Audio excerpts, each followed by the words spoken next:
Hello students, आज जो हम डिस्कस करने वाले हैं वो है फोटोसिंथेसिस।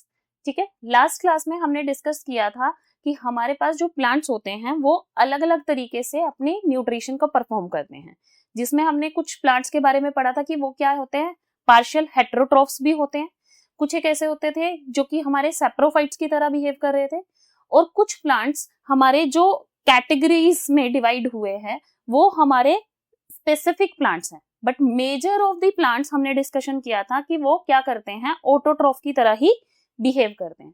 अब जो ऑटोट्रॉफ की प्रोसेस थी वो थी फोटोसिंथेसिस। ठीक है, photosynthesis is only the core process जिससे वो क्या कर सकते हैं, अपना न्यूट्रिशन बना सकते हैं और उसी न्यूट्रिशन से ही अपने आप की ग्रोथ, अपनी लाइफ और उसी सब चीजों पे डिपेंड रह सकते हैं, है ना। तो जो फोटोसिंथेसिस है वो क्या है, एक कोर प्रोसेस है प्लांट्स के लिए फॉर द न्यूट्रिशन, राइट। अब जो ये कोर प्रोसेस है हमें उसी को समझना है डिटेल में, बट बिफोर दैट हमें इन वर्ड्स को तोड़ना है, फोटो और सिंथेसिस। किनको तोड़ेंगे हम, फोटो और सिंथेसिस को। फोटो का मतलब क्या होता है, लाइट से है, और स्पेसिफिक बात करें तो सनलाइट से, तो इसका मतलब हुआ सनलाइट, राइट। और सिंथेसिस का मतलब फॉर्मेशन है, फॉर्मेशन। तो यानी कि यहाँ पर कुछ फॉर्म होने वाला है, फॉर्म क्या होने वाला है, फूड। ठीक है, क्योंकि प्लांट्स क्या बनाने वाले हैं, अपने लिए फूड बनाने वाले हैं। तो जो फूड की फॉर्मेशन होगी इन दी प्रेजेंस ऑफ सनलाइट या सनलाइट से, हेल्प ऑफ सनलाइट, है ना, ये कह सकते हैं हम कि हमारी जो सन की एनर्जी है उसको यूज करके प्लांट्स क्या करने वाले हैं, अपना फूड बनाने वाले हैं। उस प्रोसेस को हम यहाँ पर फोटोसिंथेसिस कह रहे हैं। ठीक है, अब फोटोसिंथेसिस की कोई एक प्रॉपर डेफिनेशन होगी तो उसी को समझते हैं। क्या है फोटोसिंथेसिस, एक फिजियो बायोकेमिकल प्रोसेस है।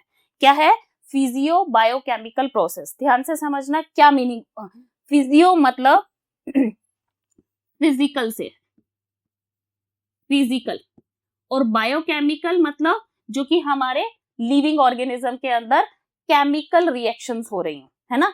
जितनी भी लिविंग जो ऑर्गेनिजम्स होते हैं उनके अंदर जब भी कोई केमिकल रिएक्शन होती है वहां पर भी एक कैटालिस्ट यूज होता है, उसको बोलते हैं एंजाइम। ठीक है, क्या बोलते हैं, एंजाइम। अब जो ये एंजाइम होता है जब भी किसी रिएक्शन में एसोसिएट हो जाता है, ठीक है, तो वहां पर भी वर्ड आ जाता है बायोकेमिकल। ठीक है, तो यानी कि एक फिजिकल है और एक क्या है, एंजाइम एसोसिएटेड रिएक्शन है। ठीक है, एंजाइम बेस्ड रिएक्शंस हैं जो कि केमिकल्स के साथ हो रही है, तो इसीलिए इस प्रोसेस को क्या बोलेंगे, फिजियोकेमिकल प्रोसेस। क्लियर हो गया।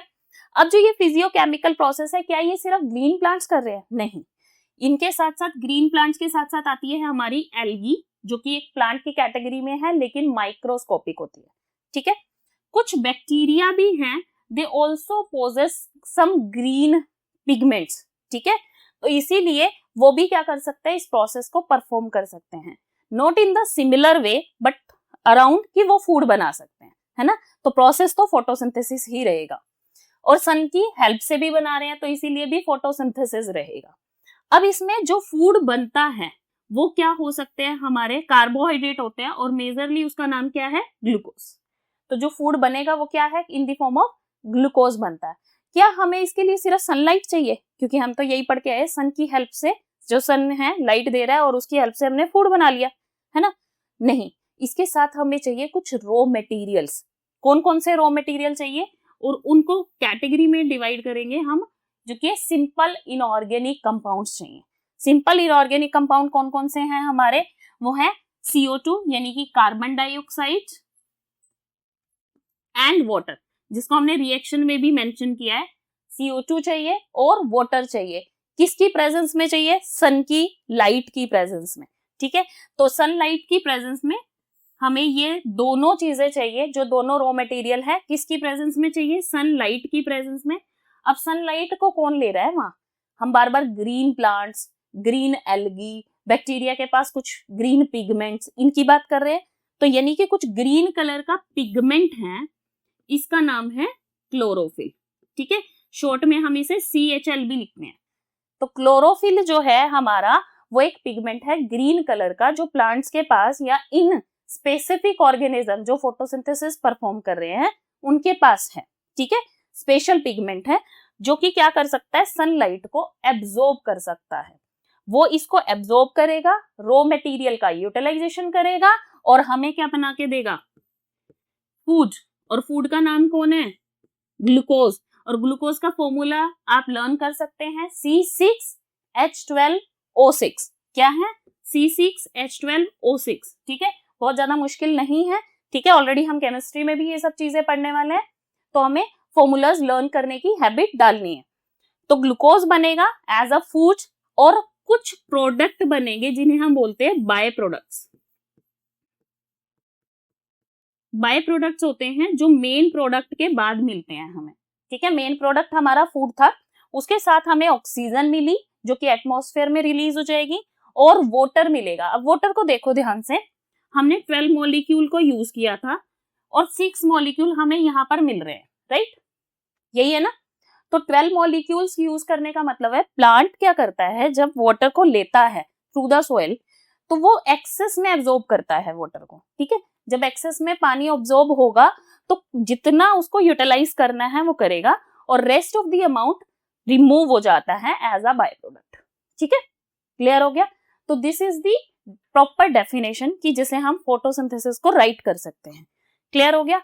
अब हम इसको समझते हैं कि कौन कौन से रॉ मटेरियल कहां से हमारे पास या प्लांट्स के पास आ रहे हैं, है ना। तो कौन कौन से रॉ मटेरियल हमने पढ़े थे। सबसे पहला रॉ मटेरियल था हमारा कार्बन डाइऑक्साइड, ठीक है। अब जो ये कार्बन डाइऑक्साइड है, ये हमारा जो प्लांट है, प्लांट के पास क्या होते हैं, लीफ होते हैं बच्चों और लीफ ही उसका वो ऑर्गन है जहां से मैक्सिमम गैसियस एक्सचेंज होता है, ठीक है। लीफ में ही CO2 या O2, ऑक्सीजन अभी अभी हमने पढ़ा कि oxygen as a by product होता है, तो ऑक्सीजन निकलती भी लीफ में से ही है और एब्जॉर्ब भी लीफ ही करते हैं, ठीक है। CO2 को जब लेने का काम है वो भी करा लीफ ने, और ऑक्सीजन को देने का काम भी। अब जो CO2 है वो कहां से आ रही है, ये आ रही है हमारे पास एयर से, ठीक है। तो जो हमारी एटमॉस्फेयर है उसमें CO2 प्रेजेंट होती है और उसी से ही प्लांट्स क्या करते हैं, CO2 को एब्जॉर्ब कर लेते हैं फॉर देयर फोटोसिंथेसिस, ठीक है। CO2 को एब्जॉर्ब किया और सेम टाइम पे वो ऑक्सीजन को लिबरेट भी कर रहे होते हैं, ठीक है। CO2 को भी ले रहे हैं और ऑक्सीजन को लिबरेट भी कर रहे हैं। सेकेंड हमारे पास रॉ मटेरियल था वाटर। वाटर को लेने के लिए कहां से लेते हैं प्लांट्स, थ्रू सोइल, है ना। और सोइल से लेने के लिए वो कौन सी प्रोसेस का यूज करते हैं बच्चों, वो करते हैं ट्रांसपोर्टेशन का, ठीक है।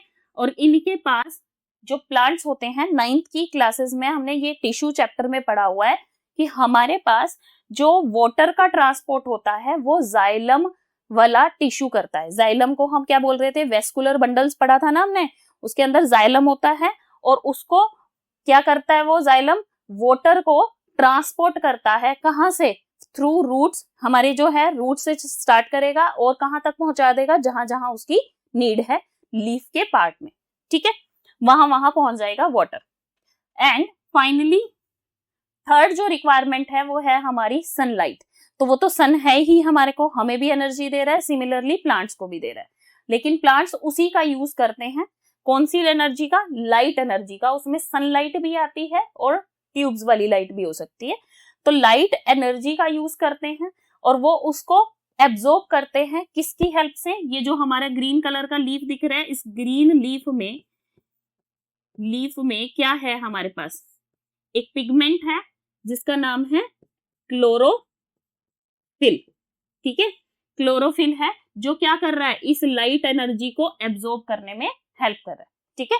तो सनलाइट की एनर्जी हो या लाइट एनर्जी है, हम बात करें तो उसको एब्जॉर्ब किया जा सकता है with the help of chlorophyll. तो इस तरीके से किसी भी प्लांट के लीफ को या किसी भी ग्रीन पार्ट को, ठीक है, उसकी स्टेम भी ग्रीन हो सकती है, लीफ भी ग्रीन है, ठीक है। तो किसी को भी अगर रिक्वायरमेंट है कि उसकी सनलाइट आए, उसके पास CO2 आए और वाटर आए, तभी वो क्या कर पाएगा, फोटोसिंथेसिस। तो इसके रॉ मटेरियल कंप्लीट हो जाएंगे ऐसे, ठीक है। अब हमने ये 1 बाय 1 रॉ मटेरियल पढ़े हैं, तो इसके जो फाइनल प्रोडक्ट्स बने उस पे भी हम बात कर लेते हैं, है ना। तो जो प्लांट था, अभी अभी देखो हमने क्या पढ़ा कि वाटर को हमने सोयल से एब्जॉर्ब किया, तो ये रही सोयल, है ना, ये रही रूट, और इसमें था हमारा जाइलम जो कि वाटर को ट्रांसपोर्ट कर रहा था यहाँ। सिमिलरली CO2 को हमने एयर से लिया, है ना, किसने लिया, लीफ ने लिया, तो लीफ में चली गई CO2, ठीक है।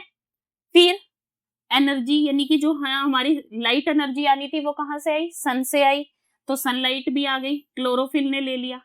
अब जैसे ही ये तीनों चीजों की रिक्वायरमेंट कंप्लीट होती है तो एज अ बाय प्रोडक्ट निकलती है ऑक्सीजन गैस, ट्रांसपीरेशन होती है वाटर की, ठीक है, और मेन प्रोडक्ट बनता है हमारा ग्लूकोज, ठीक है। तो मेन प्रोडक्ट कौन है, ग्लूकोज, किस फॉर्म में बना है, फूड की फॉर्म में बना है, फूड हमारा जो था वो फाइनली बन गया। क्या प्लांट ग्लूकोज को ऐसा अपनी बॉडी में रख लेगा, क्योंकि वो तो सारा दिन बना रहा है ना, और बहुत सारा बना रहा है, तो बहुत सारे को वो इकट्ठा एक साथ तो ऐसे नहीं रख सकता है, तो वो क्या करता है, इसको स्टोरेज फॉर्म में स्टोर करता है, और उस स्टोरेज फॉर्म का नाम है स्टार्च, ठीक है। किस फॉर्म में स्टोर किया इसने, स्टार्च की फॉर्म में। अब आपका क्वेश्चन आएगा क्या हम भी ऐसे ही स्टोर कर लेते हैं, नहीं, हम भी स्टोर करते हैं but not in the form of starch. हम किस फॉर्म में स्टार्ट करते हैं इसको स्टोर, हम करते हैं ग्लूकोज को store in the form of glycogen, ठीक है। तो एनिमल्स में रहेगा glycogen, storage form of glucose, और प्लांट्स में रहती है हमारी स्टार्च, ठीक है। तो बेसिकली प्लांट्स के जितने भी प्रोडक्ट्स हमें मिलते हैं उसमें मेजरली पार्ट जो हमें मिलता है वो स्टार्च होता है। आपने पोटैटो, राइस, व्हीट, इन सब में क्या प्रेजेंट है, बेसिकली कंपोनेंट होता है ग्लूकोज का ही, लेकिन स्टोरेज फॉर्म किसकी है, ग्लूकोज की, in the form of starch, ठीक है। तो ये सारी चीजें जो भी वो बना रहा है फोटोसिंथेसिस में फाइनली स्टोरेज हो जाएगी स्टार्च की फॉर्म में, ठीक है। चलिए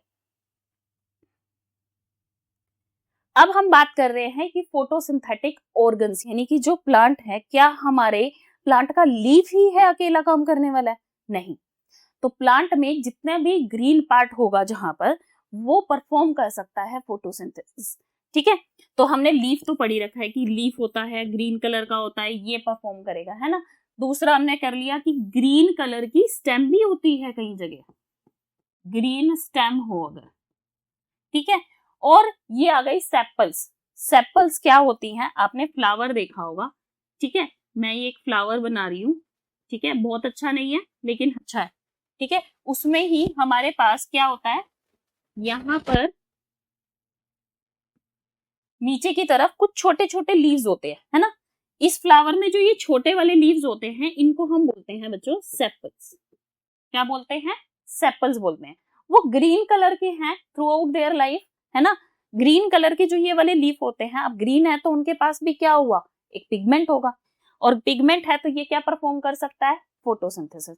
तो हमारे अगर स्टेम ग्रीन हो, हमारे जो सेपल्स वो ग्रीन होते हैं, और हमारे लीफ अगर ग्रीन है, तो जितने भी ग्रीन पार्ट होंगे हमारे प्लांट के उसमें क्या हो सकती है, फोटोसिंथेसिस हो सकती है। तो इसीलिए इनको हम सबको क्या कह सकते हैं, फोटोसिंथेटिक ऑर्गन्स कह सकते हैं। तो वन बाय वन हम इनको थोड़ा डिस्कस करते हैं, लीव्स को, लीव्स में कैसे फोटोसिंथेसिस हो रही है, क्योंकि मेजर पार्ट तो लीफ ही रहता है ना। चलिए हम लीफ को स्टार्ट करते हैं। अब लीफ हमारे पास कैसा होता है, लीफ कुछ ऐसा ही होता है ना, ये चीज। अब हमने इस लीफ को क्या किया है, इस लीफ को हमने छोटे से हिस्से में कट कर लिया, और उसको इंटरनल स्ट्रक्चर में हम देखने वाले हैं। अब जब हम इसको इंटरनल स्ट्रक्चर से देखेंगे तो हमें क्या दिखाई देता है, उसकी एनाटमी, क्या बोलते हैं हम उसे, एनाटमी बोलते हैं। एनाटमी क्या होती है, जब हम उसकी इंटरनल स्टडी करें। किसकी स्टडी करने वाले हैं, लीफ। तो हमने क्या किया, एक छोटा सा सेक्शन कट करते हैं। सपोज मैंने यहां से सेक्शन को कट कर लिया, ठीक है। अब जब मैं इस लीफ को ले रही हूँ, ये एक हमारा एक नॉर्मल लीफ है जो कि जिसको हम बोल रहे हैं डोर्सी वेंट्रल लीफ। क्या बोल रहे हैं, डोर्सी वेंट्रल लीफ। देखो मेरे हाथ की तरफ देखना ध्यान से, ये एक लीफ हो गया सपोज करो, जिसका एक अपर सरफेस दिख रहा है मुझे, एक लोअर सरफेस दिख रहा है ना। एक अपर है एक लोअर है, क्योंकि मैं यहाँ 3D में इसको नहीं रिप्रेजेंट कर पाऊंगी, है ना। तो यहाँ पर क्या है, ये अपर सरफेस हो गया, ये एक लोअर सरफेस होगा। हमारा जो लीफ का अपर सरफेस होता है ये एक्सपोजर होता है डायरेक्ट विद सनलाइट, ठीक है। तो जब सनलाइट इसके ऊपर पड़ेगी तो यहाँ से सनलाइट पड़ना यानी कि फोटोसिंथेसिस इधर ज्यादा हो रही होगी, और लेकिन साथ के साथ अगर हम बात करें तो यहाँ से पानी का लॉस भी तो ज्यादा हो सकता है ना। अब गर्मी लगती है तो लॉस ऑफ वाटर तो नॉर्मल सी है, हमारे पास भी स्वेटिंग हो जाती है ना, गर्मी लगेगी। तो सिमिलर लीव्स के केस में भी है, ठीक है। तो हमारे पास क्या है, एक अपर सरफेस दिख रहा है और एक लोअर सरफेस दिख रहा है, इसी को ही हम डिस्कशन लेके चलते हैं, फिर आपको इसके क्लियर हो जाएगा कि हम जो सनलाइट है वो किस तरीके से एक्सपोज कर रही है इसे। नहीं, हमारे पास क्या हुआ, एक अपर लेयर आ गई, ये रही इसकी अपर लेयर, ठीक है। और सिमिलरली यहाँ पर भी एक देख रहे हो, नीचे भी एक लेयर है, ठीक है, this is also called lower layer, है ना। अब इनको क्या बोलते हैं, ये है कवरिंग लेयर। इन कवरिंग्स को बोलते हैं बच्चों हम बोलते हैं इसे एपिडर्मिस, क्योंकि ये अपर पोर्शन में थी तो इसे हमने नाम दिया है अपर एपिडर्मिस, ठीक है। इसको क्या बोला हमने, अपर एपिडर्मिस। और ये वाली हमारी बन गई लोअर एपिडर्मिस, ठीक है। अब अगर आप नोटिस कर रहे हो, अपर एपिडर्मिस भी एक सिंगल लेयर है और लोअर एपिडर्मिस भी एक सिंगल ही लेयर है। तो जो हमारी एपिडर्मिस होती है वो सिंगल लेयर में प्रेजेंट होती है, ठीक है, सिर्फ कवरिंग के लिए हमारी किसकी, एक टॉप की और एक बॉटम, ठीक है। तो लीफ के हमारे अपर लेयर होगी और लोअर लेयर होगी। अब इसके ऊपर अपर लेयर पे आपको एक शीट नजर आ रही है ना, जो ये शीट है ये क्या है, ठीक है। सिर्फ अपर लेयर पे क्यों है, लोअर पे क्यों नहीं है, ऐसा नहीं है कि ये लोअर पे प्रेजेंट नहीं होती, but most of the plants में ये अपर ही होती है, ठीक है। तो इस अपर जो शीट है इसको हम क्या कहते हैं, इसको बोलते हैं हम क्यूटिकल। क्या बोलते हैं, क्यूटिकल। किससे बनी है, एक वैक्स मटेरियल से बनी है, वैक्स लाइक मटेरियल से बनी है। क्या फंक्शन परफॉर्म करती है, देखो सबसे पहले तो ये अपर लेयर को कवर कर रही है ना, तो अपर लेयर को कवर कर रही है तो प्रोटेक्शन तो प्रोवाइड कर ही रही है वहां पर। सेकंड इसका फंक्शन एक और होता है कि इसको क्या करना है, वैक्स की कोटिंग है। अब वैक्स की कोटिंग क्या कर सकती है, वाटर को रोक सकती है ना, वाटर को ना जाने दें। तो ये क्या करती है, जो वाटर का लॉस होता है लीफ से उसको प्रिवेंट करने में हेल्प करती है, ताकि कम से कम वाटर लॉस हो, ठीक है। कम से कम वाटर लॉस होगा तो ज्यादा से ज्यादा फोटोसिंथेसिस होगी, है ना। तो वाटर के लॉस को रोकती है। इसके अलावा क्योंकि ये कवरिंग कर रही है तो इंजरी से हेल्प करेगी, इंजरी को प्रोटेक्ट करेगी कि इंजरी ना हो। इसके अलावा किसी भी बाहर से किसी डिसीजिंग पैथोजन को इंटर करने में यहाँ पे उनको रोक देगी। तो ये नहीं कि काइंड ऑफ हम कह सकते हैं प्रोटेक्शन का बैरियर लगा रही है यहाँ पर, चाहे वो पानी को रोकना हो, पानी को बाहर ना जाने देना हो, चाहे बाहर से किसी डस्ट पार्टिकल या इंसेक्ट्स को अंदर ना आने देना हो, ठीक है। तो ये काम करती है हमारी क्यूटिकल, ठीक है। चलो हमने अपर और लोअर की बात कर ली, अब हम बीच की बात करते हैं पहले।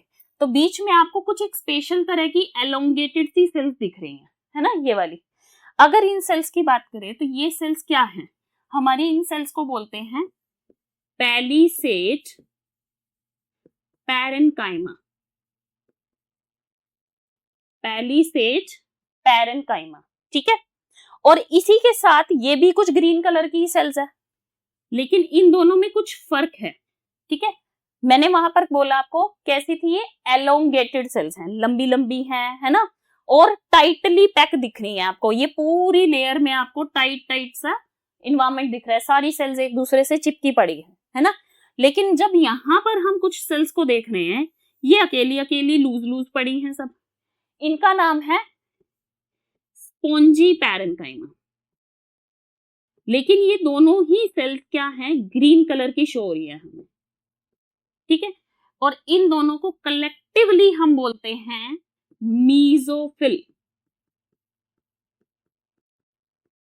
क्या बोलेंगे, मीजोफिल, ठीक है।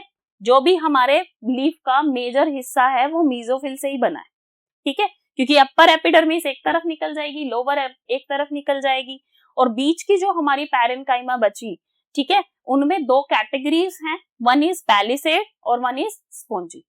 अब दोनों ग्रीन है, लेकिन एक हमारी टाइटली पैक्ड है, एलोंगेटेड है, एक हमारी जो है लूजली पैक्ड होती है, जिन्हें हम स्पॉन्जी पैरेन्काइमा बोल रहे हैं, अब ये दोनों ही सेल्स मेजरली ग्रीन होने की वजह से, क्योंकि इनके पास क्या है, ग्रीन कलर की एक ऑर्गेनेली है। क्या है इनके पास? ग्रीन कलर की ऑर्गेनेली होती है। इस ऑर्गेनेली का नाम क्या है? क्लोरोप्लास्ट। क्या है? क्लोरोप्लास्ट। जो कि क्लोरोप्लास्ट ही वो ऑर्गेनेली है जिसके पास पिगमेंट प्रेजेंट होंगे, जिसमें हमने एक पिगमेंट का नाम पढ़ा था क्लोरोफिल। ठीक है, तो इसके पास भी पिगमेंट प्रेजेंट होंगे।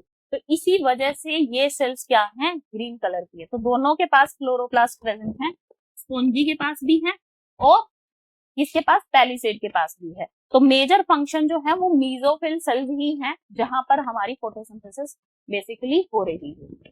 ठीक है, फिर हम बात करते हैं, इसमें आपको एक और लेयर दिख रही है, ये कुछ कलरफुल है ना। अभी अभी हमने वेस्कुलर टिश्यू की बात करी थी, तो वो बिल्कुल वेस्कुलर टिश्यू ही है। प्लांट्स में क्या होता है, लीफ के अंदर भी कुछ वेन्स आते हैं। इस तरह से हमने ये वेन्स देखी है अपने भी, लीफ के अंदर ऐसे ऐसे कुछ लाइंस लगी होती है ना। वो क्या है? उसका ट्रांसपोर्ट चैनल है, पानी को पहुंचाना है, फूड को इधर से उधर करना है ना। तो सारी चीजों के लिए उसके पास कुछ ना कुछ पाइप्स लगे हैं।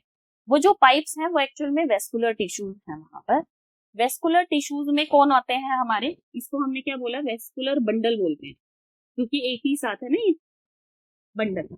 अब इस बंडल में हमारे पास कौन कौन होते थे? जाइलम हमने पढ़ा है और फ्लोएम हमने पढ़ा।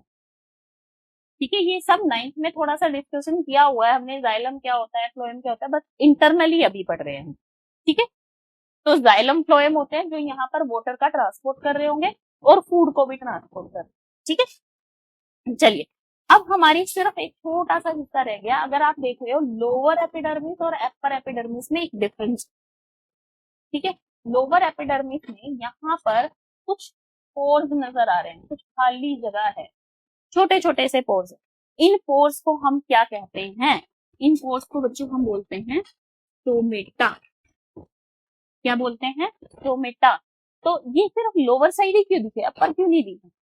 क्योंकि जो स्टोमेटा होते हैं most of the cases of plant में, ठीक है, लोअर सरफेस पे ही होते हैं लीफ पे।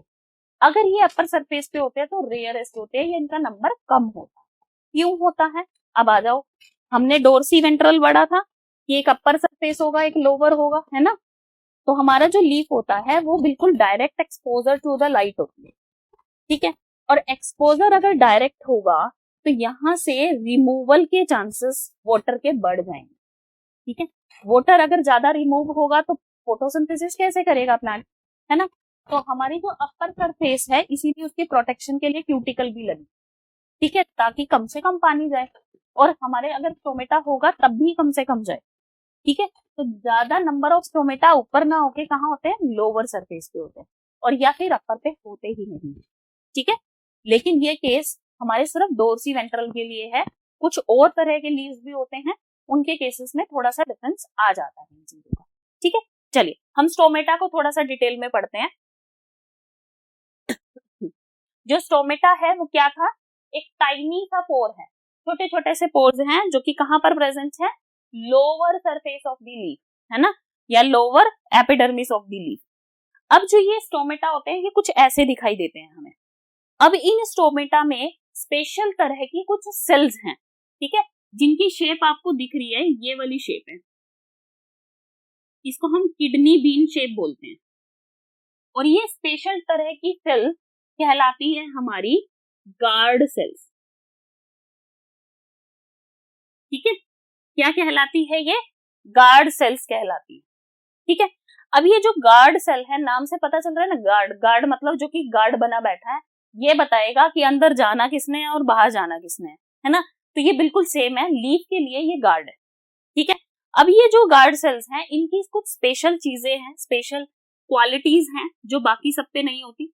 अंदर देखोगे तो यहाँ पर छोटे छोटे क्लोरोप्लास्ट प्रेजेंट हैं। तो ये खुद भी ग्रीन कलर की हुई, राइट, ग्रीन कलर की हुई, इतने सारे क्लोरोप्लास्ट लेके बैठी है। तो ये रहे क्लोरोप्लास्ट। इसके साथ साथ एक इसके पास क्या होता है? न्यूक्लियस होता है। ये रहा न्यूक्लियस। ठीक है, तो जो क्लोरोप्लास्ट भी है तो फोटोसिंथेसिस कर सकती है, साथ में क्या है? न्यूक्लियस है, तो अपने लिविंग सेल की प्रोबेबिलिटी दिखा रही है कि मैं लिविंग हूं। ठीक है। अब जो ये गार्ड सेल है, हमारी गार्ड सेल किस शेप में प्रेजेंट है यहाँ पर? Kidney bean shape. किसमें? किडनी बीन जैसी शेप होती है। क्या इसकी शेप ये मेंटेन रहती है? नहीं, ये शेप इसकी तभी होती है जब इसके पास पूरी तरह से वाटर प्रेजेंट हो। ठीक है, तो वाटर की प्रेजेंस में ही इसकी शेप ये ऐसी दिखाई देती है। और ऐसी शेप में आपको अंदर की तरफ कुछ होल दिख रहा है ना, जैसे मैंने अभी हैंड किया तो उसके बीच में एक जगह दिख रही है, सेम ऐसे ही यहाँ पर भी दिख रही है। इसको बोलते हैं हम इंटरनल को स्टोमेटल ओपनिंग या स्टोमेटल अपर्चर। स्टोमेटल अपर्चर, ठीक है, इसे बोलते हैं हम स्टोमेटल अपर्चर। तो ये ओपन है अगर, तो इसका मतलब स्टोमेटा क्या है, यहाँ पर ओपन दिखाई दे रहा है। ठीक है, अभी हम सिर्फ ओपन स्टोमेटा की ही बात कर रहे हैं क्योंकि स्टोमेटल अपर्चर हमने दिखा दिया। तो क्या गार्ड सेल्स अकेली ये काम कर लेती है? नहीं, गार्ड सेल्स के साथ कुछ उसकी असेसरी सेल्स हैं जो साइड में इसके पास प्रेजेंट होती हैं। इनका नाम है बच्चों सब्सिडरी सेल्स।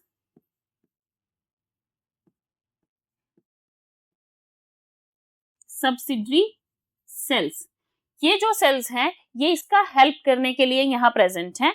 अब कैसे हेल्प करने वाली है? सेम वाटर बैलेंस में।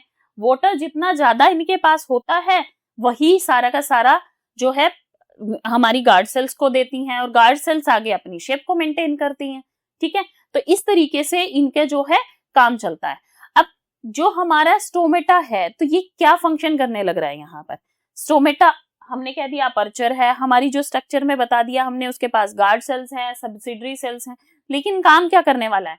काम करने वाले हैं ये एक्सचेंज ऑफ गैसेस। कौन सी गैसेस को एक्सचेंज करेंगे? ये CO2 को और O2 को एक्सचेंज करेंगे। फिर क्या काम करते हैं? ये करते हैं ट्रांसपीरेशन। ट्रांसपीरेशन क्या होता है? जब भी हमारा वाटर एक्सेस होगा उसको रिमूव करेंगे, लॉस ऑफ वाटर, ताकि क्या कर सके, प्लांट को भी तो ठंडा होना है ना।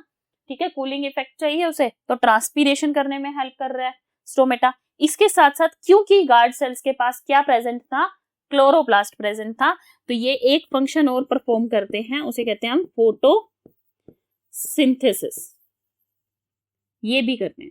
तो हमारे स्टोमेटा के मेजर 3 फंक्शन हो गए हमारे पास, एक्सचेंज ऑफ गैसेस, ट्रांसपीरेशन और साथ में फोटोसिंथेसिस। ठीक है, तो अब क्वेश्चन ये आता है कि कैसे ये स्टोमेटा, कब ये इसकी मर्जी आएगी कि ये ओपन हो जाएगा, कब इसका मन करेगा ये क्लोज हो जाएगा? क्या अपनी मर्जी से हो जाता है? नहीं, इसके लिए स्पेशल काइंड ऑफ मैकेनिज्म चलता है। अब वो स्पेशल काइंड ऑफ मैकेनिज्म क्या है कि हमारा जो स्टोमेटा है वो एक पूरे के पूरे पाथवे पे डिपेंड करता है। ठीक है, और वो पाथवे है वाटर। ठीक है, वाटर की एब्जॉर्प्शन कितनी ज्यादा है और कितनी कम है। वाटर की एब्जॉर्प्शन जितनी ज्यादा होगी तो उतनी ही ज्यादा हमारी क्या रहेगी, गार्ड सेल्स के पास और सब्सिडरी सेल्स के पास वाटर ज्यादा रहेगा, है ना। तो पहले स्टार्ट करते हैं विद दी ओपन स्टोमेटा, जो अभी अभी हम पढ़ के भी आए हैं। ठीक है, तो अगर वाटर एब्जॉर्प्शन ज्यादा है बच्चों,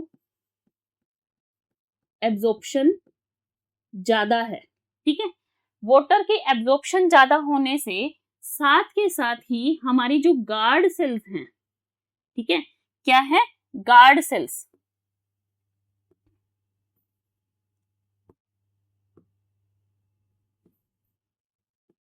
गार्ड सेल्स, इनकी शेप मेंटेन रहती है, मेंटेन रहेगी।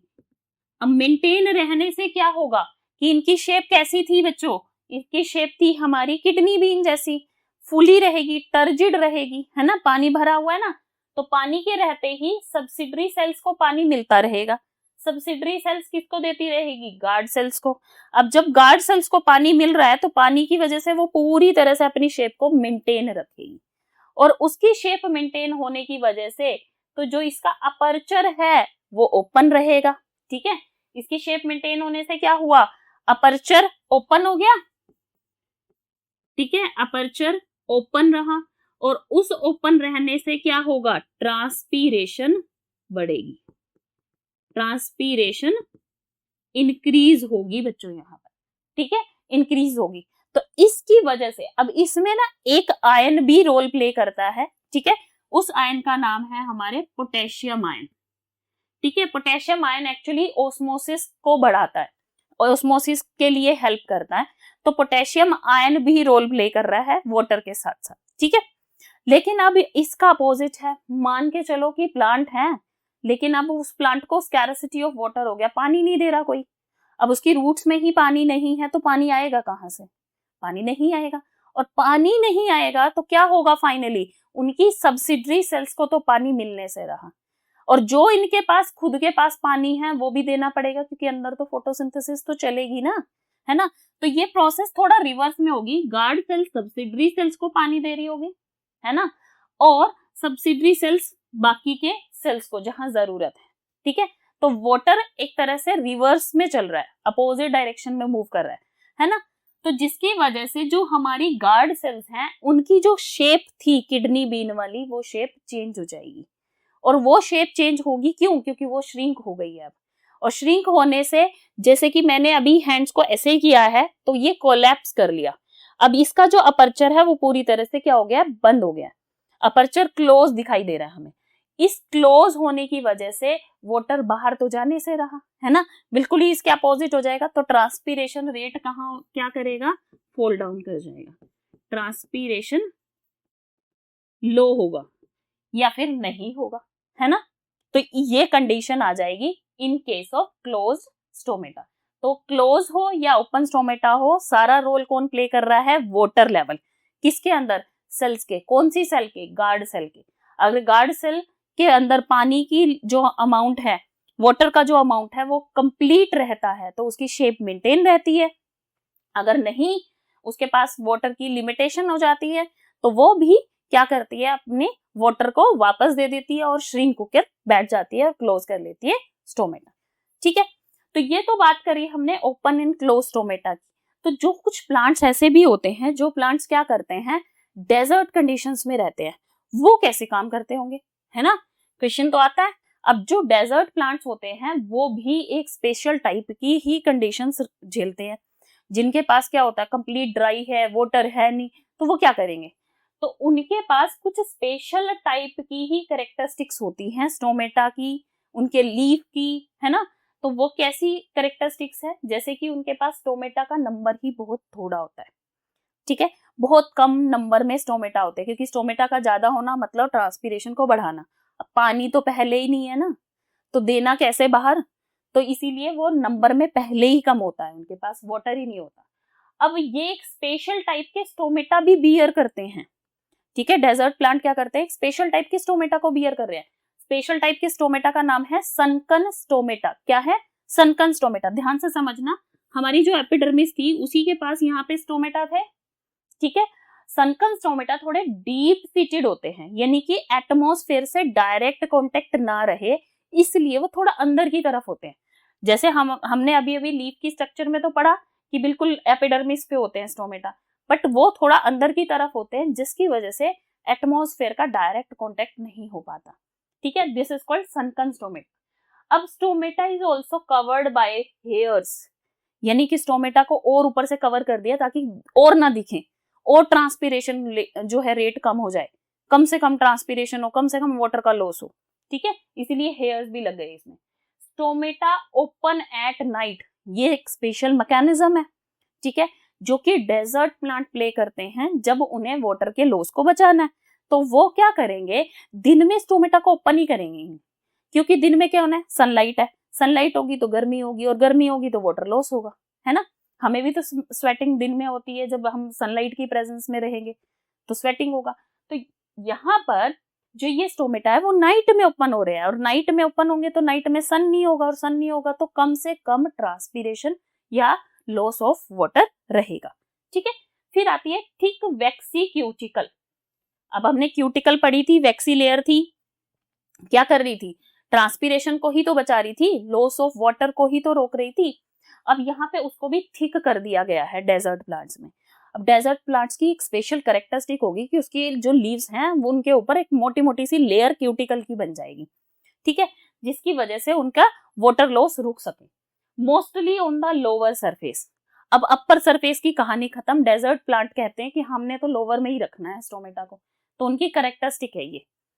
फिर प्रेजेंट ऑन मॉडिफाइड स्टेम, ठीक है, हमारी जो है मॉडिफाइड स्टेम जो होती है उनके ऊपर ये स्टोमेटा होंगे इंस्टेड ऑफ लीव्स। क्यों?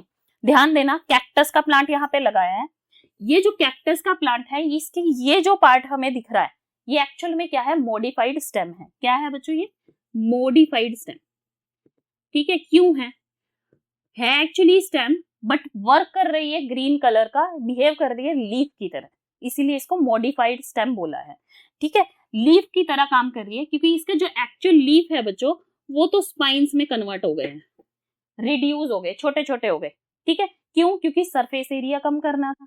तो जितने हमारे ज्यादातर most of the desert plant है उसमें जो लीफ है, लीफ एक बड़ा सा सरफेस एरिया कवर ना करके बिल्कुल छुटकू सा हो जाता है, जिसकी वजह से उसकी फोटोसिंथेसिस कौन परफॉर्म करने लगता है? स्टेम।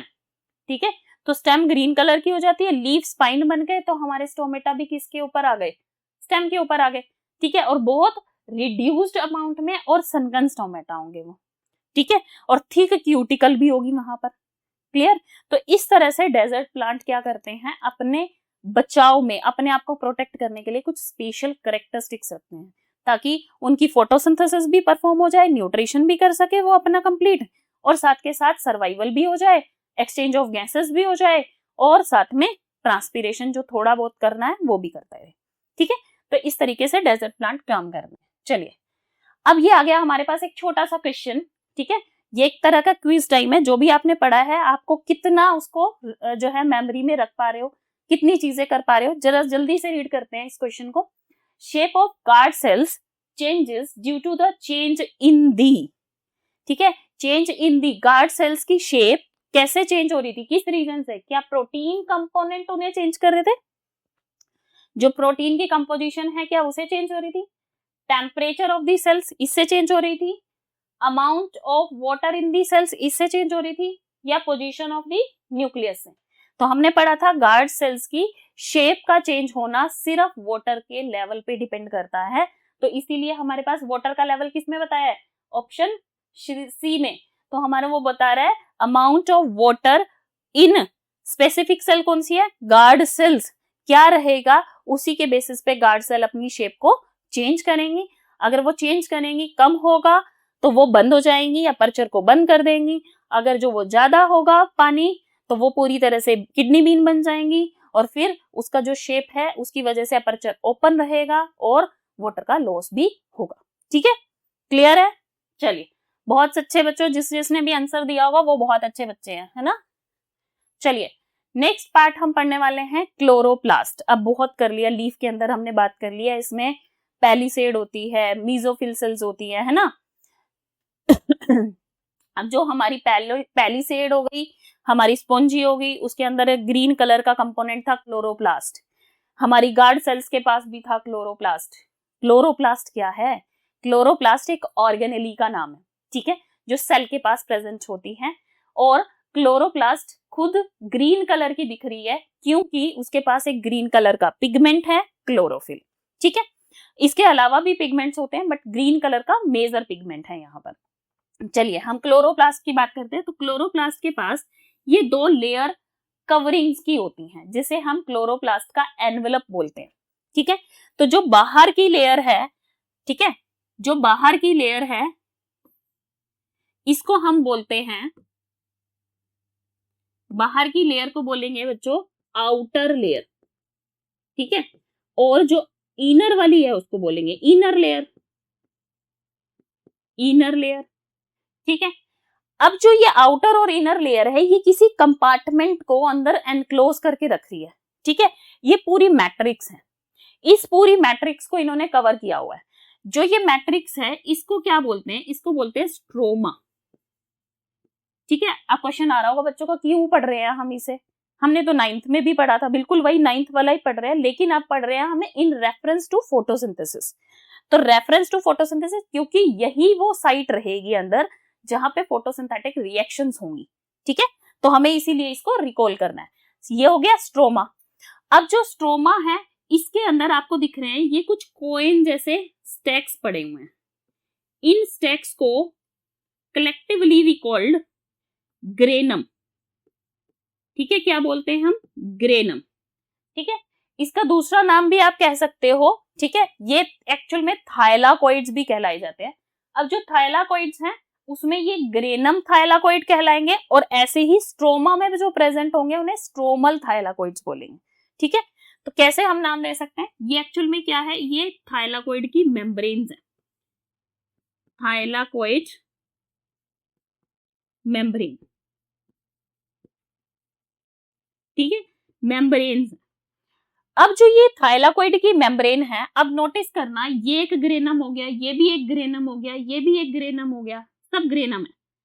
तो ये ग्रेनम आपस में अटैच हो रहे हैं ना किसी से, एक सिंगल सिंगल लाइन से जो बड़ी बड़ी है, एक दूसरे को ज्वाइन कर रही है। तो इन्हीं को जो सिंगल है इसको बोलते हैं हम स्ट्रोमल थाइलाकोइड या फिर स्ट्रोमल लैमिला। क्या बोल सकते हैं हम इसे, स्ट्रोमल लैमिला,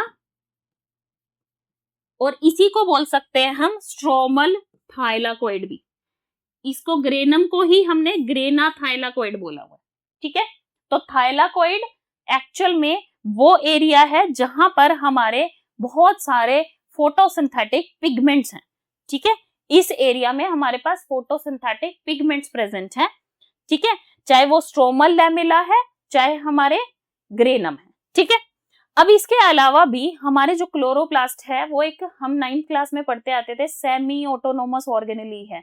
सेमी ऑटोनोमस मतलब वो खुद से डिपेंडेंट है, आधे से ज्यादा काम वो खुद ही कर लेती है। That is not dependent on the nucleus of the cell, है ना। तो वो बहुत सारा क्यों नहीं है, क्योंकि इसके पास क्या प्रेजेंट होता है बच्चों, इसके पास होता है डबल स्ट्रैंडेड सर्कुलर डीएनए, खुद का डीएनए लेकर घूम रही है। खुद के इसके पास राइबोसोम्स प्रेजेंट हैं। राइबोसोम्स कौन होते थे, protein factory of the cell, है ना। तो लेकिन यहाँ तो सेल नहीं है, ऑर्गेनेली में भी राइबोसोम्स प्रेजेंट हैं, है ना, डीएनए भी प्रेजेंट है। तो ये अपना जो प्रोटीन्स बनाने का, जो फोटोसिंथेटिक पिगमेंट्स को बनाने का काम है वो खुद से कर लेती है। ठीक है, इसके साथ साथ यहाँ पर आप देख रहे हो ये है इसके लिपिड ड्रॉप्स। ठीक है, और यहाँ पर स्टार्च के मॉलिक्यूल, जो स्टार्च ग्रेन्यूल स्टोर हुए होंगे कभी पहले। ठीक है, पहले जब काम किया फोटोसिंथेसिस की तो कुछ ना कुछ ग्रेन्यूल्स बने होंगे, वो स्टोरेज हो रखी है स्टार्च की। ठीक है, तो दैट्स हाउ ये सारा का सारा क्लोरोप्लास्ट हमें रिप्रेजेंट करना है। ठीक है, किस वे में, फोटोसिंथेसिस की, कि फोटोसिंथेटिक पिगमेंट्स कहाँ है हमारे, वो है ग्रेनम में। ठीक है, और कहाँ है, स्ट्रोमल लैमेली में। ठीक है, यहाँ पर प्रेजेंट है। यहाँ पर सभी ये सभी वो प्रोसेस होगी जहां से सनलाइट की जरूरत है, सनलाइट को लेने का सारा काम इन्होंने करना है। फिर इसके अलावा जो ये पूरी मैट्रिक्स है that also play role in other reactions. ठीक है, जब हम आगे जाएंगे मैकेनिज्म्स को पढ़ेंगे तो उसमें हमारे पास पार्ट्स में डिवाइडेड हो जाएंगी। कुछ लाइट के फेस में होने वाली है, जो सनलाइट पे डिपेंडेंट काम हो रहे हैं। जो सनलाइट पे डिपेंड नहीं कर रहे वो सारे काम हमारे स्ट्रोमा में होंगे। तो स्ट्रोमा भी हमारा इंपॉर्टेंट है यहाँ पर।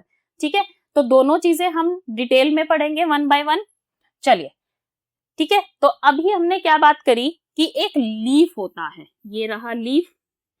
ठीक है, इसके छोटे से हिस्से से हमें पता चला कि इसके पास अपर एपिडर्मिस लोअर एपिडर्मिस होती है, लेकिन हमारा जो क्लोरोप्लास्ट होता है ना वो इन सेल्स में प्रेजेंट होता है, जिन्हें हम मेसोफिल बोलते थे। अब इनमें से हमने क्लोरोप्लास्ट को एग्जिट कर लिया। ठीक है, क्लोरोप्लास्ट पता चल गया। अब इस क्लोरोप्लास्ट में ही ये वाले एरियाज आए जिसके अंदर हमने बात करी कि कुछ स्पेसिफिक पिगमेंट्स प्रेजेंट होते हैं, and these pigment name as photosynthetic pigments.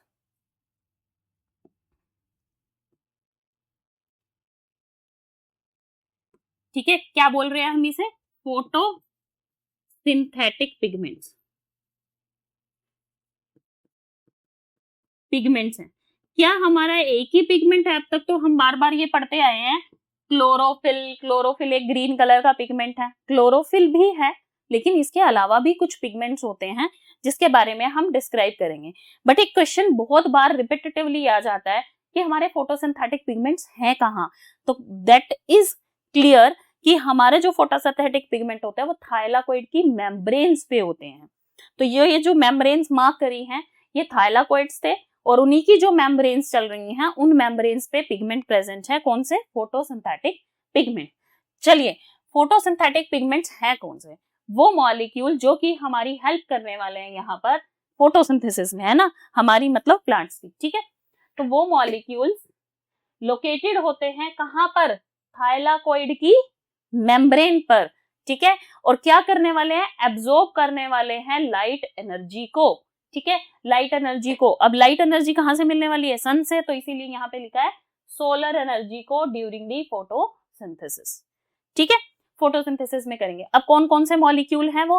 पहला मॉलिक्यूल जिसको तो अभी तक सुन सुन के याद कर लिया होगा, है ना, क्लोरोफिल क्लोरोफिल क्लोरोफिल, ठीक है, पहला मॉलिक्यूल है।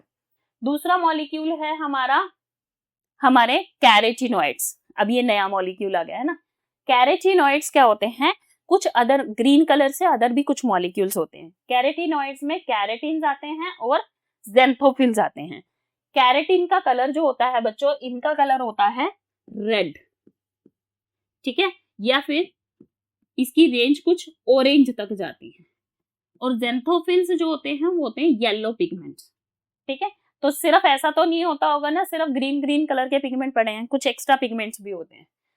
फाइकोबिलिन्स होते हैं नेक्स्ट पिगमेंट्स। फाइकोबिलिन्स में फाइकोसायानिन होते हैं, फाइकोएरिथ्रिन होते हैं। जो फाइकोसायानिन होते हैं बच्चे, सायानिन से याद रखना, ये बायो में बहुत वर्ड यूज होता है, ठीक है। जहां पे भी ये सायानिन वर्ड आ रहा है वहां ब्लू से रिप्रेजेंट किया जाता है। मे बी आपने इससे पहले साइनोबैक्टीरिया सुना हो, तो वहां पे भी ब्लू ग्रीन एल्गी बोलते हैं उसको, ठीक है, साइनो। तो सायानिन वर्ड जब भी आए तो इसका मतलब है ब्लू, ठीक है। तो ब्लू कलर का पिगमेंट है एरिथ्रिन, एरिथ्रोसाइट, ये वर्ड सुना है? एरिथ्रोसाइट किसको बोलते थे? आरबीसी, यानी कि रेड ब्लड कॉर्पसेल्स को, राइट। तो जो हमारी आरबीसी है उसको एरिथ्रोसाइट, एरिथ्रो वर्ड बोलते थे रेड, ठीक है। यहाँ पे रेड वर्ड निकालने के लिए मैंने इसे बताया रेड। तो रेड है हमारा पिगमेंट जिसको बोलते हैं फाइकोएरिथ्रिन, ठीक है, क्लियर है। तो ये पिगमेंट्स प्रेजेंट होते हैं।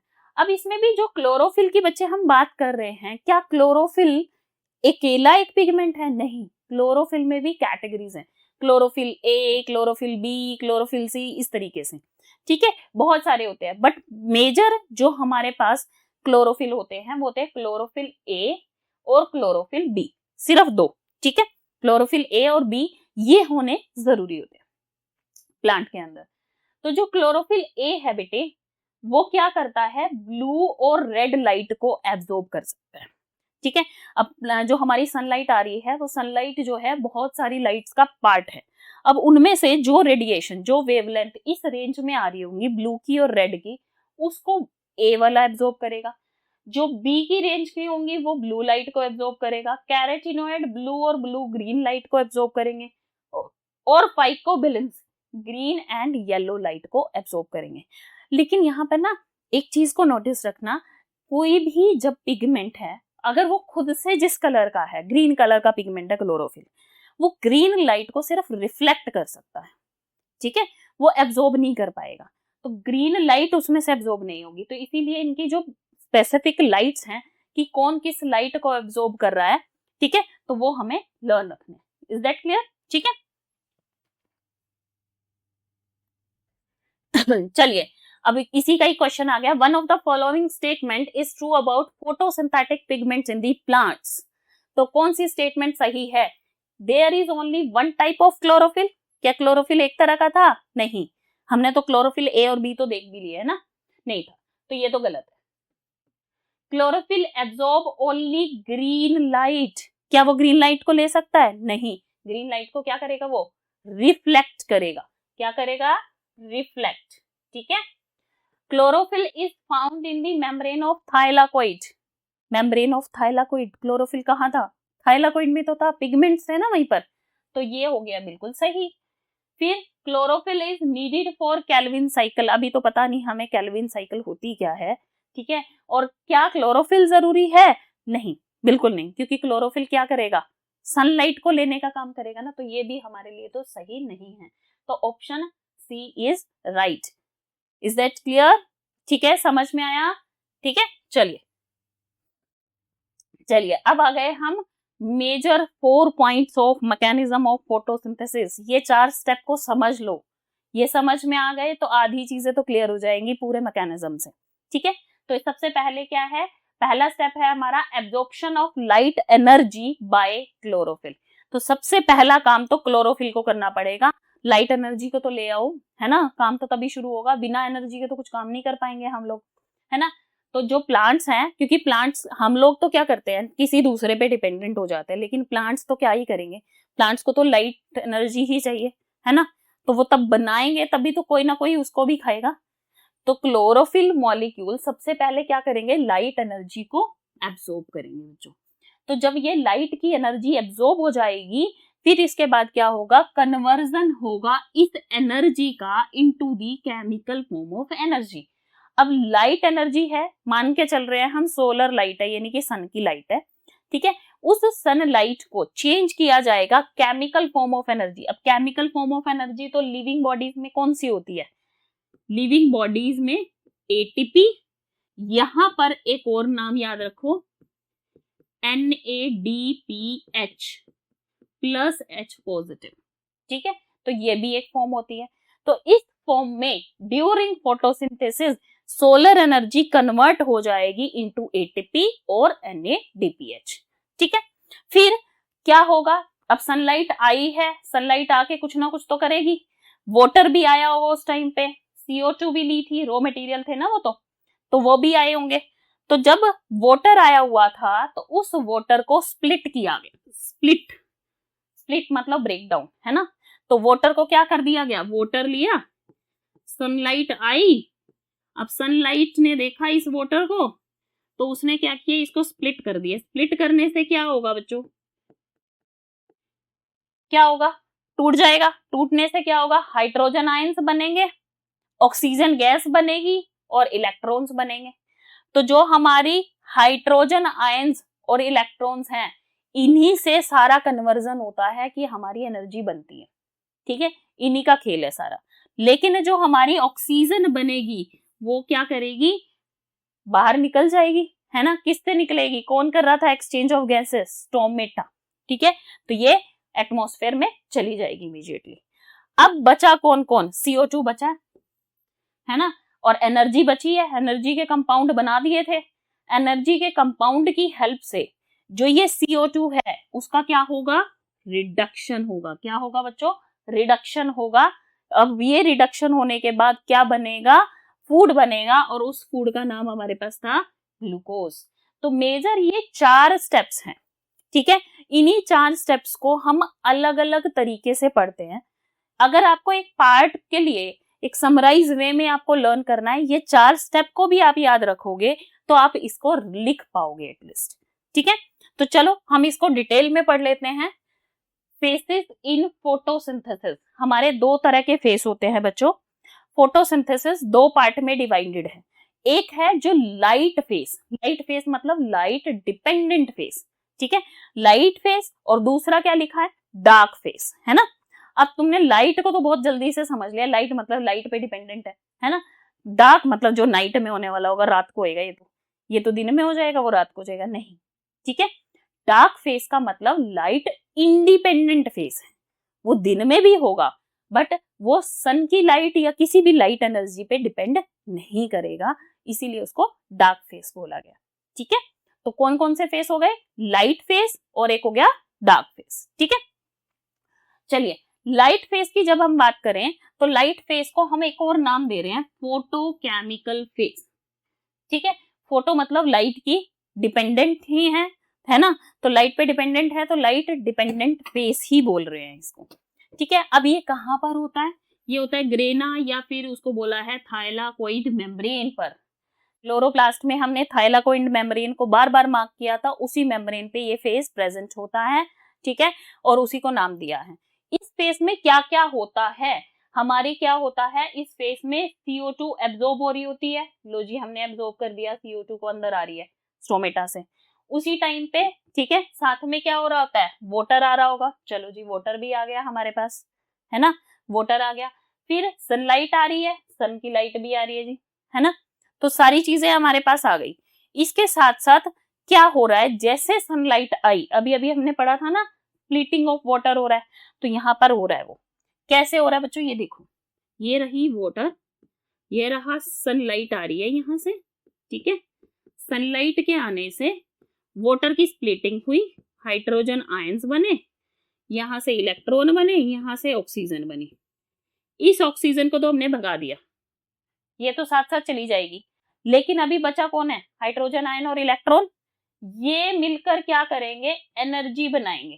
क्या बनाएंगे बच्चों, एनर्जी। अब इस स्टेप को बोल क्या रहे हैं हम, ये वाटर को तोड़ दिया, वाटर को स्प्लिट कर दिया, इतनी बड़ी घटना हो गई, क्या बोला इसको, इसको बोला है हमने फोटोलिसिस ऑफ वाटर।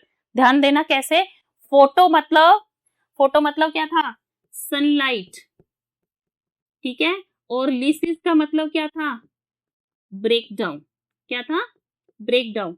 तो break down of water in the presence of sunlight is called photolysis of water, ठीक है, फोटोलिसिस ऑफ वाटर। अब फोटोलिसिस ऑफ वाटर हो गया, क्या बन गई फाइनली, एनर्जी बन गई है। एनर्जी के प्रोडक्ट कौन कौन से थे हमारे, एनर्जी के प्रोडक्ट थे बच्चों एटीपी, है ना, एटीपी है, और क्या बताया था अभी NADPH प्लस H पॉजिटिव, ठीक है। तो ये है हमारे एनर्जी के प्रोडक्ट्स। तो फाइनली एनर्जी बन गई हमारी।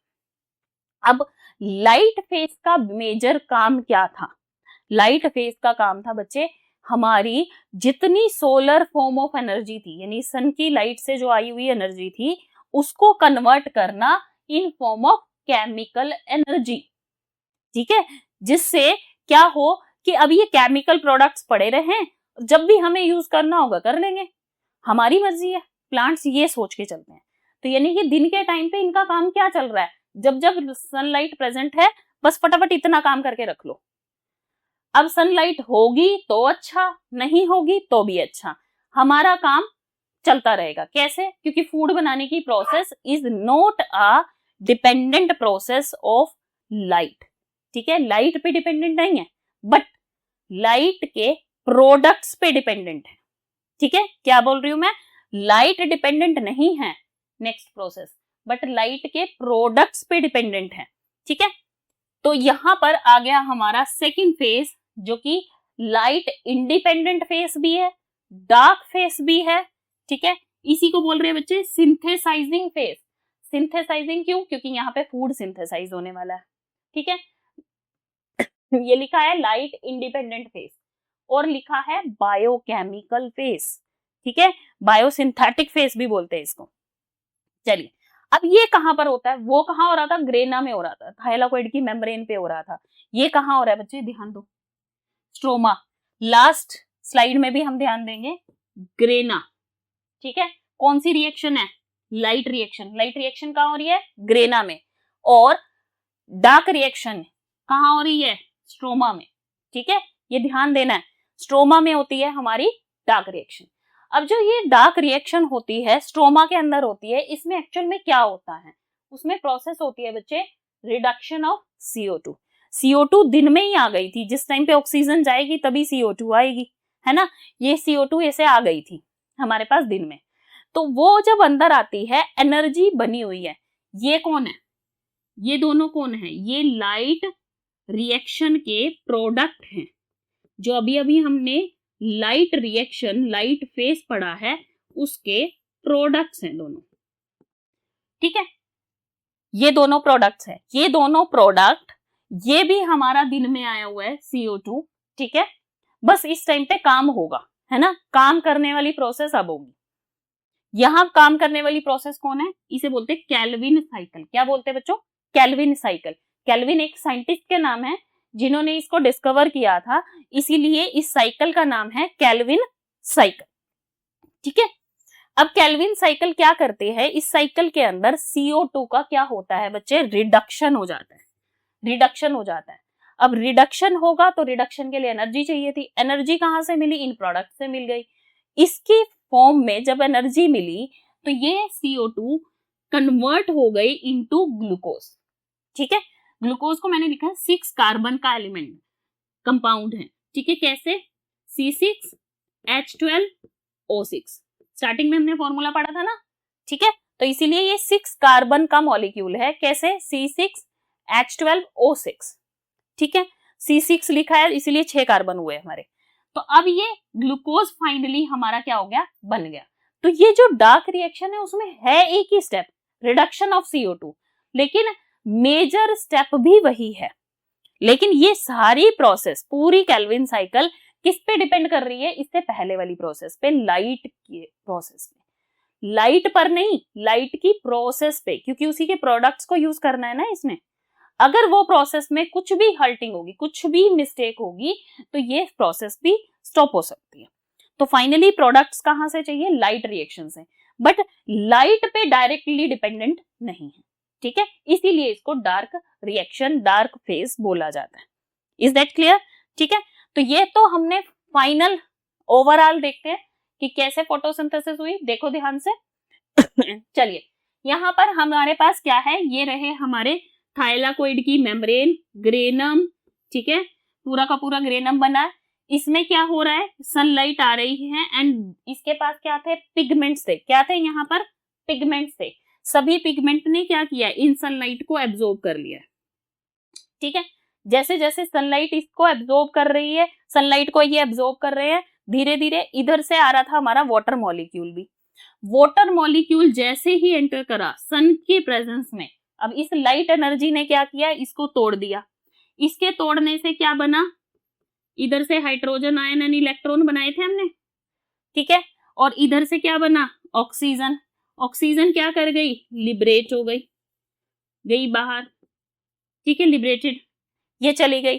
अब जो ये हाइड्रोजन आयन और इलेक्ट्रॉन बचे थे, उन्होंने क्या बनाया था बच्चे, ATP और NADPH।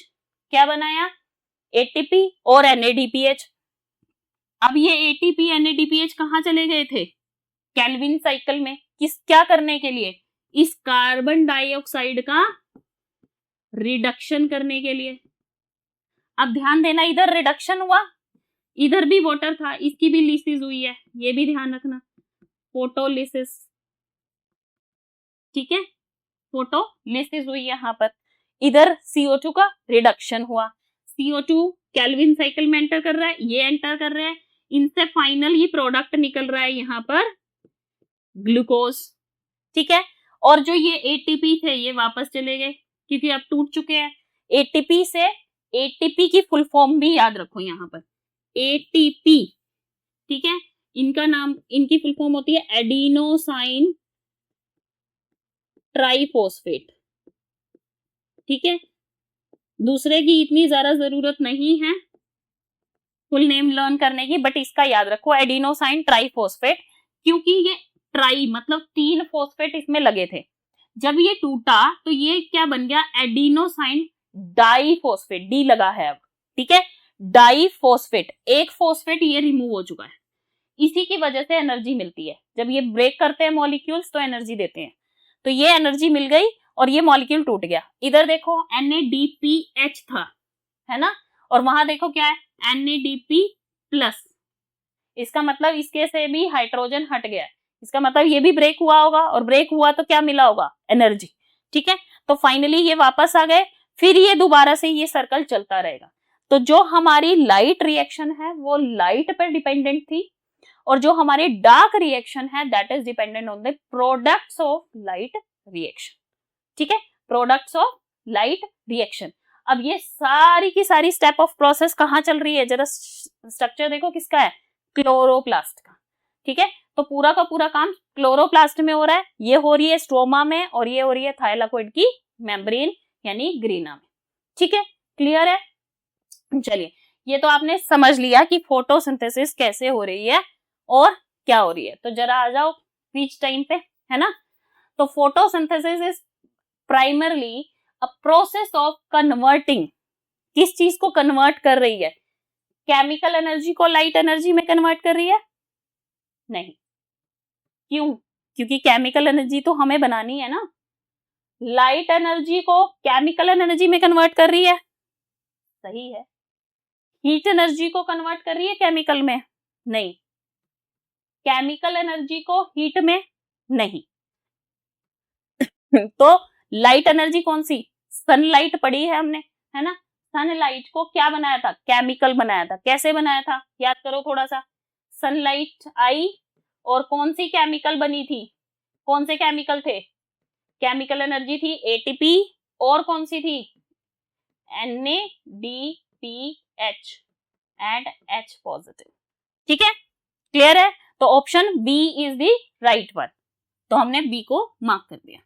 चलिए नेक्स्ट क्वेश्चन देखो, नेक्स्ट क्वेश्चन क्या कह रहा है, the light reaction occurs in which part of chloroplast, chloroplast का कौन सा हिस्सा था जहां लाइट रिएक्शन हो रही है। अब बताओ जल्दी से, स्ट्रोमा में हो रही थी, स्ट्रोमा में कौन सी होती है, डार्क होती है ना, आउटर वॉल में कुछ नहीं होता, नहीं होता ना क्लोरोप्लास्ट के, ग्रेना में, बिल्कुल ग्रेना में होती है, लाइट रिएक्शन होती है, ठीक है, और नन ऑफ अबव तो है ही नहीं हमारा। Is that clear? चलिए next, rearrange the following sentences and choose the correct match. ठीक है, कौन सा ऑप्शन करेक्ट होगा वो देखना है हमने। Breakdown of water into hydrogen and oxygen and conversion of light energy into chemical energy, water को भी ब्रेक डाउन कर दिया, केमिकल एनर्जी में भी कन्वर्ट कर लिया। Reduction of carbon dioxide into carbon, ये तो सबसे लास्ट का स्टेप है, लास्ट का है ना, CO2 की रिडक्शन तो सबसे लास्ट में ही होनी है। Absorption of light energy by chlorophyll, सबसे पहले तो यही करना पड़ेगा। तो क्या हुआ, ये पहले नंबर पे आ गया, एब्जॉर्प्शन ऑफ लाइट एनर्जी, जब तक लाइट एनर्जी नहीं आएगी तो वाटर का ब्रेकडाउन भी कौन ही करेगा। ठीक है, तो सबसे पहला स्टेप हो जाएगा हमारा थर्ड वाला, यानी कि absorption of light energy. Second step हो जाएगा हमारा breakdown of water into hydrogen and oxygen, और जब ये लाइट एनर्जी आएगी तभी हम कन्वर्ट करेंगे इसको into the chemical form. Clear है? फिर थर्ड स्टेप हो जाएगा ये हमारा लास्ट वन, ये तो हमारा अरेंजमेंट क्या बना, 3, फिर बना 1, फिर बना 2। ठीक है, देखो कौन सा मैच है, ये है C, 3 1 2, सी वाला मैच हमारा हो गया। ठीक है, क्लियर है? चलिए अब हमारा ये आ गया लास्ट क्वेश्चन, जो कि हमने लास्ट क्लास में डिस्कस किया था और मैंने कहा था आंसर देकर जाना, होपफुली आपने आंसर दे दिए हैं।